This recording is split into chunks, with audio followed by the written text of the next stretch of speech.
Simple future ಟೆನ್ಸ್ಗೆ ಹೋಗೋಣ. ಇದ್ರ ಮೇಲೆ ಒಂದೇನಾದರೂ ಇಡು. ಏನು ನೆಕ್ಸ್ಟ್ ಬರೋದು? Future tense.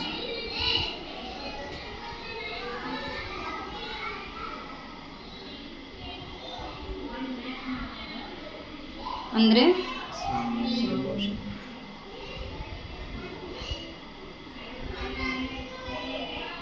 ಭವಿಷ್ಯತ್ ಕಾಲ. ಈ ಕಡೆ ಆ್ಯಸ್ ಯೂಶುವಲ್ ಸೇಮ್ ಸಿಂಗುಲರ್, ಈ ಕಡೆ ಪ್ಲೂರಲ್. ಇದಕ್ಕೆ ಫಾರ್ಮುಲಾ ಏನು ಬರುತ್ತೆ ಫಸ್ಟ್ ನೋಡ್ಬಿಡೋಣ. ಇಲ್ಲೇನು ಬರುತ್ತೆ? ಸೇಮ್ ಫಸ್ಟ್ ಬರೋದು ಸಬ್ಜೆಕ್ಟ್ ಪ್ಲಸ್ V3 ಬರಲ್ಲ. V3 ಅಂದರೆ ಏನು? Past participle. ಹೌದಾ? ಫಸ್ಟ್ V1 ಅನ್ನೋದು ಎದಕ್ಕೆ ಬರುತ್ತೆ? ಸಿಂಪಲ್ ಪ್ರೆಸೆಂಟ್ಗೆ ಬರುತ್ತೆ. ಪಾಸ್ಟ್ಗೆ V2 ಬರುತ್ತೆ. ಹೌದಾ? V3 ಏನು ಬರುತ್ತೆ? V3 ಅಂತಂದರೆ ಅದು ಬೇರೆ ಕಡೆ ಯೂಸ್ ಆಗುತ್ತೆ. ಅವಾಗ ಹೇಳ್ತೀನಿ. ಪಾಸ್ಟ್ ಪಾರ್ಟಿಸಿಪಲ್ ಬೇರೆ ಕಡೆ ಯೂಸ್ ಆಗುತ್ತೆ. ಇಲ್ಲಿ ಬಂದುಬಿಟ್ಟು ವಿಲ್ ಅಥವಾ ಶಾಲ್ ಅನ್ನೋ ಹೆಲ್ಪಿಂಗ್ ವರ್ಬ್ ಯೂಸ್ ಆಗುತ್ತೆ. ಹೆಲ್ಪಿಂಗ್ ವರ್ಬ್ಸ್ ಒಂದ್ಸರಿ ನಿಮಗೆ ಹೇಳ್ತೀನಿ, ಇದಕ್ಕಿಂತ ಮುಂಚೆನೇ ಹೇಳಬೇಕಿತ್ತು. Will, shawl. ನೆಕ್ಸ್ಟು ಇದಾಗಿಂದ ಬರೋದು V1. Will or shall V1 next object. ಇದು ಫಾರ್ಮುಲಾ. ಅರ್ಥ ಆಯ್ತಾ? ಹಾಂ,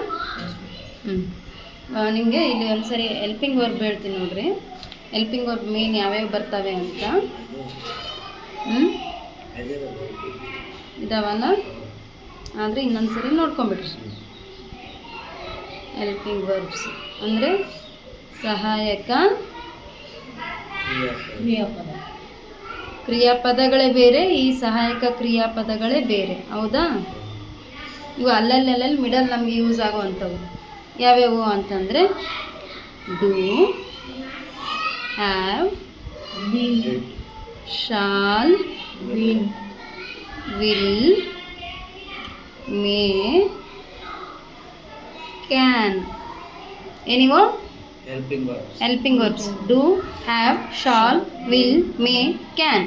ನೀವು ಹೇಳ್ತಿದ್ರಿ ಈಗ do, did, had, shall, should, would, may, might, can ಅವೆಲ್ಲ ಏನಿದಾವಲ್ಲ ಇವು ಇದ್ರ ಪಾಸ್ಟ್ ಫಾರ್ಮ್ ಅವು. ಹೌದಾ? ಅದು ಕೂಡ ಯೂಸ್ ಆಗುತ್ತೆ. ಬಟ್ ಈಗ ನಿಮಗೆ ಬೇಸ್ ಇವು ಇಷ್ಟು ಗೊತ್ತಾಗ್ಬಿಟ್ರೆ ಅವು ಈಸಿಯಾಗಿ ನಿಮ್ಗೆ ಅರ್ಥ ಆಗುತ್ತೆ. ಪಾಸ್ಟ್ ಟೈಮ್ಸಲ್ಲಿ ಗೊತ್ತಾಗುತ್ತೆ. ಹೆಂಗು ಡೂ ಅಂದರೆ ಡೂದು ಪಾಸ್ಟ್ ಫಾರ್ಮ್ ಏನು? ಡಿಡ್. ಹ್ಯಾವ್ದು ಪಾಸ್ಟ್ ಫಾರ್ಮ್ ಏನು? ಹ್ಯಾಡ್. ಹೌದಾ? ಶಾಲ್ದು should, will would, may might, can could. ಹೌದಾ? ಇದು ಫಸ್ಟ್ ಬೇಸಿಕ್. ಇವನ್ನ ಅರ್ಥ ಮಾಡ್ಕೊಡ್ರಿ. ಸಹಾಯಕ ಕ್ರಿಯಾಪದಗಳು ಯಾವ್ಯಾವು? Do, have, shall, will, may, can. ಇವನ್ನ ಅರ್ಥ ಮಾಡಿಕೊಂಡ್ರೆ ಇವು ನಿಮಗೆ ಈ ಥರ ಇಲ್ಲಿ ಸೆಂಟೆನ್ಸಲ್ಲಿ ಯೂಸ್ ಆಗೋವಂಥದ್ದು. ಅದರಲ್ಲೂ ಕೂಡ ಸ್ಪೆಷಲಿ ಟೆನ್ಸಲ್ಲಿ ಯೂಸ್ ಆಗೋವಂಥದ್ದು. ಅರ್ಥ ಆಗ್ತಿದೆನಾ? ಇನ್ನೂ ನೆಕ್ಸ್ಟ್ ಇನ್ನೂ ಒಂದು ವರ್ಬ್ಸ್ ಬರ್ತದೆ. ಯಾವುವು ಅಂತಂದರೆ ಅವನ್ನ ನಾವು ಟು ಬಿ ವರ್ಬ್ಸ್ ಅಂತ ಕರಿತೀವಿ. ಏನು? ಟು ಬಿ ವರ್ಬ್ಸ್ ಅಂತ ಕರಿತೀವಿ. ಅಂದರೆ ಟು ಬಿ ಅಂತಂದರೆ ಟು ಬಿ ಅಂದರೆ ಇರು ಅಂತ ಅರ್ಥ ಕೊಡುತ್ತೆ. ಏನಂತ ಕೊಡುತ್ತೆ? ಇರು ಅಂತ. ಇರು ಅನ್ನೋದಷ್ಟೇ ಟು ಬಿ ವರ್ಬ್ಸ್. ಯಾವ್ಯಾವು ಅಂದರೆ am, is, are, was, were, being,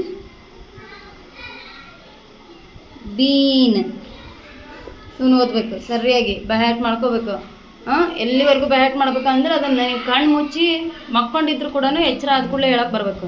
am, is, are, was, were, being, been. Do, have, shall, will, may, can. ಪಟ್ನ ಕೇಳಿದ ಕೂಡಲೇ ಹೇಳಕ್ಕೆ ಬರಬೇಕು. ಅಷ್ಟು ಪರ್ಫೆಕ್ಟ್ ಆಗಬೇಕು. ಅರ್ಥ ಆಯ್ತಾ? ಅಂದರೆ ಇದು ಐ ಆ್ಯಮ್ ಅಂದರೆ ನಾನು ಇರುತ್ತೇನೆ. ಈ ಈಸ್ ಅವನು ಇರುತ್ತಾನೆ. ಇದೇ ಥರ ಯು ಆರ್ ನೀನು ಇರುತ್ತೀಯಿ. ದೇ ಆರ್ ಅವರು ಇರುತ್ತಾರೆ. ವಾಸ್ ಅದರದ್ದು ಪಾಸ್ಟ್ ಫಾರ್ಮ್ ಬರುತ್ತೆ. ವಾಸ್, ವರ್ ಇವು ಕೂಡ ನಿಮಗೆ ಈ ಟೆನ್ಸಲ್ಲಿ ಯೂಸ್ ಆಗುತ್ತೆ. ಇವೆರಡು ನಿಮಗೆ ಗೊತ್ತಿತ್ತು ಅಂತಂದರೆ ನೆಕ್ಸ್ಟ್ ಟೆನ್ಸ್ಗಳು ಅರ್ಥ ಆಗ್ತಾ ಹೋಗುತ್ತೆ. ಗೊತ್ತಾಯ್ತಾ ಅಪ್ಪ? ಅವ್ನು ಸರಿಯಾಗಿ ಬಹ್ಯಾಟ್ ಮಾಡಿಕೊಡ್ರಿ. ಈಗ ಇದ್ರದ್ದು ಮುಂದಿನ ನೋಡ್ತಾ ಹೋಗೋಣ. ಇದ್ರ ಪ್ರಕಾರ ಇದ್ರ ಪ್ರಕಾರ ಫಸ್ಟ್ ಏನಿದೆ? ಸಿಂಗುಲರ್. ಸಿಂಗುಲರಲ್ಲಿ ಏನು ಬರುತ್ತೆ? ಐ ಫಸ್ಟ್ ಬರುತ್ತೆ, ಹೌದಾ? ಐ. ಇಲ್ಲೇನಿದೆ ಫಾರ್ಮುಲಾ ಪ್ರಕಾರ? ಸಬ್ಜೆಕ್ಟ್ ಐ ಬರೆದ್ವಿ. ವಿಲ್, ವಿಲ್ಲ ಆರ್ ಶಾಲ್ ಅಂತ ಬರುತ್ತೆ. ಮೊದಲೆಲ್ಲ ಜಾಸ್ತಿ ಶಾಲ್ ಯೂಸ್ ಮಾಡ್ತಿದ್ವಿ. ಇವಾಗ ಎಲ್ಲದಕ್ಕೂ ಕೂಡ ಕಾಮನ್ ಆಗಿ ವಿಲ್ ಅಂತಲೇ ಯೂಸ್ ಮಾಡ್ತೀವಿ. ಐ ಜೊತೆ ಮಾತ್ರ ಶಾಲ್ ಅಂತ ಯೂಸ್ ಮಾಡ್ತಾ ಇದ್ರು ಜಾಸ್ತಿಯಾಗಿ. ಈಗಲೂ ಕೂಡ ಯೂಸ್ ಮಾಡ್ತಾರೆ, ಬಟ್ ನಿಮಗೆ ಕನ್ಫ್ಯೂಷನ್ ಬೇಡ. ಜಸ್ಟ್ ಎಲ್ಲದಕ್ಕೂ ಕೂಡ ಐ ವಿಲ್ ಅಂತಲೇ ಬಳಸ್ಕೊಡ್ರಿ. ಐ ವಿಲ್ ವರ್ಬ್ ಯಾವ್ದು ತೊಗೊಳ್ತೀರಪ್ಪ? ಗೋ ತೊಗೊಳ್ತೀರಾ?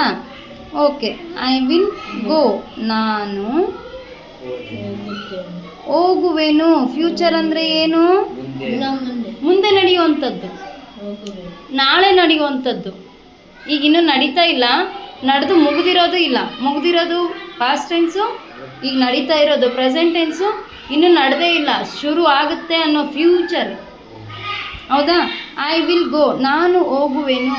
ಯಾರಾದರೂ ಬಂದು ನೀನು ನಾಳೆ ಸ್ಕೂಲ್ಗೆ ಹೋಗ್ತೀಯಾ ಅಂತ ಕೇಳಿದ್ರೆ ಎಸ್ ಐ ವಿಲ್ ಗೋ, ನಾನು ಹೋಗುವೆನು, ಕನ್ಫರ್ಮ್ ಆಗಿ ಹೇಳೋವಂಥದ್ದು. ನೆಕ್ಸ್ಟು ಇಲ್ಲಿ ವಿ ವಿಲ್ ಗೋ, ನಾವು ಹೋಗುವೆವು. ನಾನು ಹಿಂಗೆ ಬರ್ದೀನಂತ ಹಂಗೆ ಬರಿಬೇಡ್ರಿ. ಇಲ್ಲಿಂದ ತಗೋಬೇಕು, ಮೇಲೆ ಹಂಗೆ ಸುಮ್ಮನೆ ಮಾಡಿಬಿಟ್ಟೆ ನಾನು ಸಡನ್ನಾಗಿ. ನೆಕ್ಸ್ಟ್ ಬರೋದೇನಪ್ಪ? ಯು ವಿಲ್ ಗೋ, ನೀನು ಹೋಗುವಿಯಿ. ವ ಕಾರ ಬರುತ್ತೆ, ವ ವ ವ. ಅಲ್ಲಿ ದ ಕಾರ ಬರುತ್ತೆ. ಎಲ್ಲಿ? ಪಾಸ್ಟ್ ಟೆನ್ಸಲ್ಲಿ. ಅದೇ ಪ್ರೆಸೆಂಟ್ ಟೆನ್ಸಲ್ಲಿ ತ, ತ, ತೇನೆ, ತೇವೆ, ತ ಕಾರ ಬರುತ್ತೆ ಅಲ್ಲಿ. ಇಲ್ಲಿ ಅದೇ ಥರ ಯು ವಿಲ್ ಗೋ, ನೀವು ಹೋಗುವಿರಿ, ಹೌದಾ? ಇವು ಆಗಿಂದ ಬರೋದೇನು? ಈ ವಿಲ್ ಗೋ. ಇಲ್ಲೇನು ಚೇಂಜ್ ಆಗಲ್ಲ, ಯಾವುದೇ ಎಸ್ ಬರಲ್ಲ, ಏನು ಬರಲ್ಲ. ಈ ವಿಲ್ ಗೋ, ಅವನು ಹೋಗುವನು, ಅವನು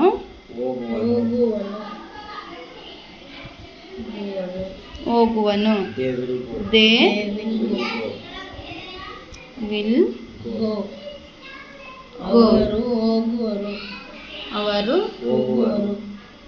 ಹೋಗುವರು. ಸೇಮ್ ಅದೇ ಥರ ಏನು? ಶಿ ವಿಲ್ ಗೋ, ಅವಳು. ಫುಲ್ ಸ್ಟಾಪ್ ಕಂಪಲ್ಸರಿ ಇಡ್ರಿ. ನಾನು ಇಡ್ತಾ ಇಲ್ಲ ಅಂತ ಅದನ್ನೇ ನೀವು ಕಂಟಿನ್ಯೂ ಮಾಡಬೇಡ್ರಿ. ಈಗಲಿದ್ದ ಎಲ್ಲದೂ ಅಭ್ಯಾಸ ಮಾಡಿಕೊಂಡ್ರೆ ನಿಮಗೆ ಅದ್ರ ಬಗ್ಗೆ ಅವೇರ್ನೆಸ್ ಇರುತ್ತೆ, ಗಮನ ಇರುತ್ತೆ. ಅವರು ಹೋಗುವರು.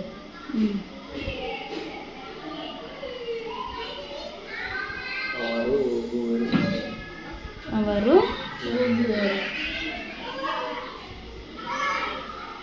It will go.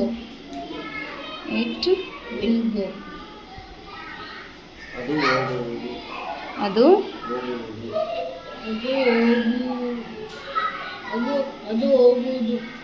ಹೋಗುವುದು. They will go. ಅವು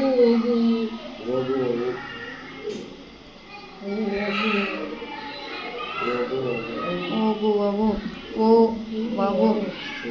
ಗೊತ್ತಾಯ್ತಾ ಇಷ್ಟು? ಕ್ಲಿಯರಾ? ನೀವೀಗ ಇದೇ ಥರ ಐ ವಿಲ್ ರೀಡ್, ನಾನು ಓದುವೆನು, ನಾವು ಓದುವೆವು. ಯು ವಿಲ್ ರೀಡ್, ನೀನು ಓದುವಿಯೇ. ಯು ವಿಲ್ ರೀಡ್, ನೀವು ಓದುವಿರಿ. ಈ ವಿಲ್ ರೀಡ್, ಅವನು ಓದುವನು. ದೇ ವಿಲ್ ರೀಡ್, ಅವರು ಓದುವರು. ಶಿ ವಿಲ್ ರೀಡ್, ಅವಳು ಓದುವಳು. ದೇ ವಿಲ್ ರೀಡ್, ಅವರು ಓದುವರು. ಇಟ್ ವಿಲ್ ರೀಡ್, ಅದು ಓದುವುದು. ದೇ ವಿಲ್ ರೀಡ್, ಅವು ಓದುವವು. ಈ ಥರ ಇವತ್ತು ಯಾವುದು ಹೇಳಿಲ್ಲ ನೋಡಿ, ನೀವು ಬರೀ ಬರ್ಕೊಂಡು ಬಂದಿದ್ದೀರಿ. ಬರೆಯೋದು ಅಭ್ಯಾಸ ಸರಿಯಾಗಿ ಮಾಡಿಕೊಂಡು ಮತ್ತೆ ಓದೋದನ್ನು ಅಭ್ಯಾಸ ಮಾಡಿಕೊಡ್ರಿ. ಅದ್ರ ಜೊತೆ ನನಗೆ ಇವತ್ತು ಹೆಲ್ಪಿಂಗ್ ವರ್ಬು ಮತ್ತು ಟು ಬಿ ವರ್ಬ್ಸ್ ಕೂಡ ಹೇಳಿದ್ದೀನಿ. ಇದು ಕಂಪಲ್ಸರಿ ನಾಳೆಗೆ ಬೇಕೇ ಬೇಕು. ಇವು 3 ಆಗಿದ ನಂತರ ನೆಕ್ಸ್ಟ್ ಯೂಸ್ ಆಗೋದೇ ಇನ್ನು ಟು ಬಿ ವರ್ಬ್ಸ್. ಅದಕ್ಕೆ ಅರ್ಥ ಆಯ್ತಾ? ತಗೊಳ್ರಿ, ಓದ್ಕೊಡ್ರಿ ಸರಿಯಾಗಿ.